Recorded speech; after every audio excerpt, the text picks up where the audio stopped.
Mac. You're gonna say your name. I'm Mac just McDonough. You're Big Mac. Yeah. You know, Mac from okay. Miami. Mac from Miami. Okay. 3, 2, 1.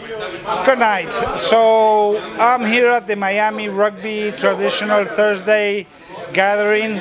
First Thursdays of every month. Barbecue. And I just happened to run into this guy who everybody knows as Big Mac. His actual name is, I can't really pronounce it, so he's going to say it. Mac McDonough. Okay, and everybody knows him. He's visiting, he's been around here in Miami forever. 30 years. 30 years, and now you're in Missouri, right? I'm in Missouri, You're retired. back, yeah, that's your hometown, right? Yes. Okay. So, very nice to run into you.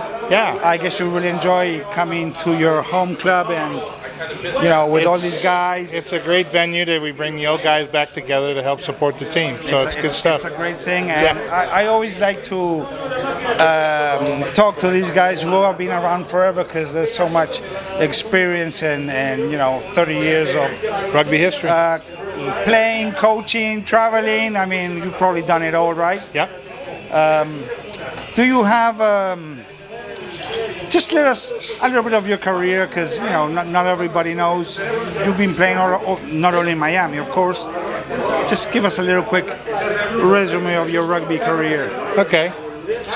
I started playing rugby in 1980 in Oklahoma. I played about 15 months with the Sooners of Oklahoma. Good group of guys. Still some of the best rugby in the country is right there in Oklahoma. Advanced and started playing 2 years rugby everywhere. I played St. Louis 2 years, Boston 2 years, Dallas 2 years, Louisiana 2 years. And after 10 years of that, I moved to Miami in '91. And you played for Miami for a few years, right? I played for Miami for 6. Actually, when I came here, I thought I was done playing because I had bad knees. But when I got here and started playing on the sand fields, I was able to play another 6 or 7 years. Nice. Number 8 for the most part, right? For the most part, I was a breakaway. Yeah, I played a little 8. What did your opposing team say about you as a player? They didn't like playing against me too much. They did. I was a big time footballer, but I played. I was a running back in my day, and I was a linebacker in my day, so it worked out for me on the rugby field. Do you? I just want to ask you about Florida rugby, because you've been here for a long time. Not lately, right? You've been like away for a couple of years now, maybe. Yeah. So, but overall, how have you seen like the development of rugby in the state of Florida? I think the development's good with the younger players. I still think there's a viable factor of having the old guys, or the senior men, playing at a high level. I don't think they get the games that they should get. I hear teams, they all have their own agenda.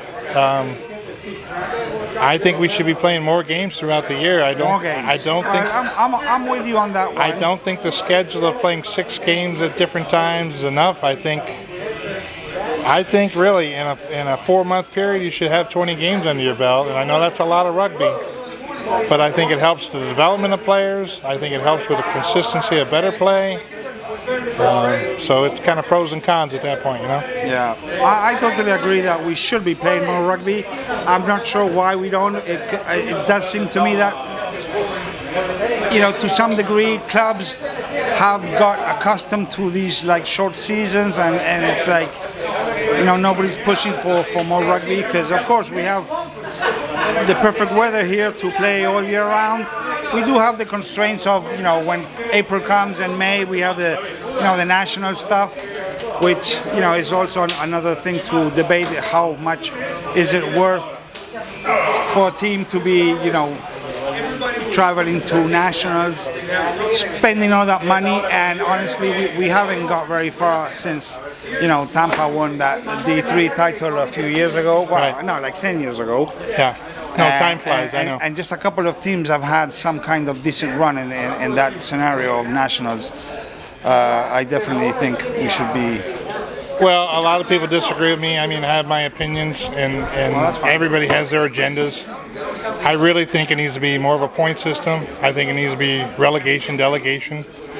The other thing I think that's going on in the state of Florida is Palm Beach has been playing D3 forever. They've got some really quality players.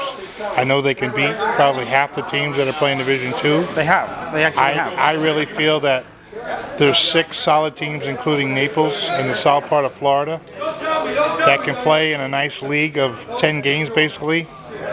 I think the development in the north needs to happen where D3 teams start to step up and play at the D2 level, or at least try.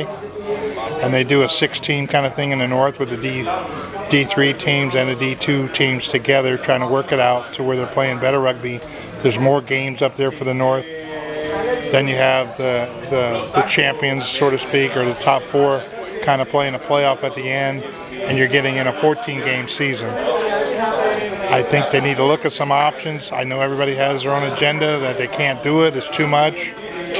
Well, you have definitely put some thought in this. Absolutely, I can tell, yeah. Absolutely. Well, we have an AGM coming up, and I do think that these topics need to be probably discussed more in the open, you know? Yeah. Because I see like year after year that, you know, a lot of complaints, I don't know. This is something we do among all the clubs, you know, but in a proactive way. Well, you just started doing what they call Division 3 here, or Division 4 here in Florida. Yeah, 15 teams. With 3 college teams. But I'm saying, you try to put those D3 teams up, and you try to move those D4 teams up to play B-side games against the Division 2 side things, so their development gets a little better because they're playing at a higher level as opposed to just playing against guys that are on the field for the first time. Yeah. So there has to be a little more thought, I think, going into how they do the schedule. Buddha man? No problem, no problem. We'll cut that out. And just to, I always like to ask, you know, guys who have played since the 80s. I thought you were actually a 70s guy. Well, I started playing in 1980. Okay. My brother's club out of St. Louis, they're a very well-known team, and I want to say they took second in the first 2 ever national championships in 70, 71, if I remember those dates right. But I was on the sideline watching the game when I was a young guy. Okay. Yeah, they were pretty footballers all the way, but it was a pretty solid, hard game.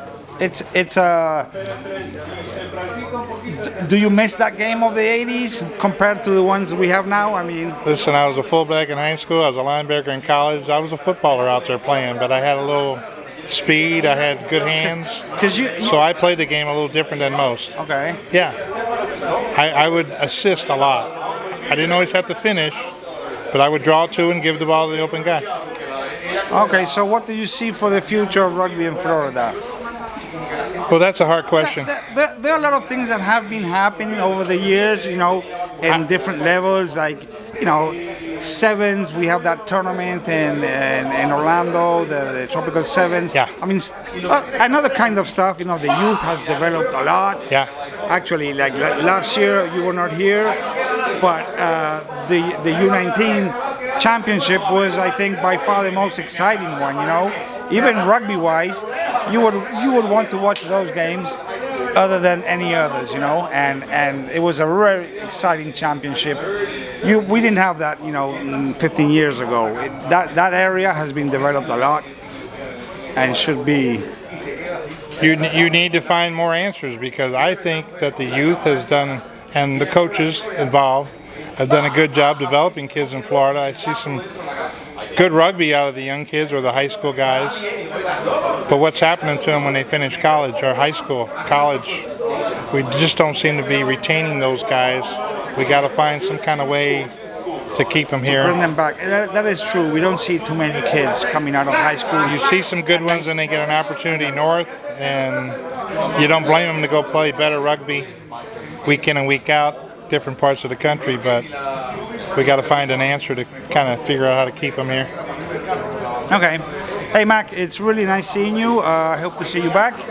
Charlie, my pleasure, man. And thank you very much. Keep doing what you're doing. Appreciate it. I'll try. Yeah. Okay. Thank you very much. Thank you, bud. Big Mac from Miami Rugby visiting.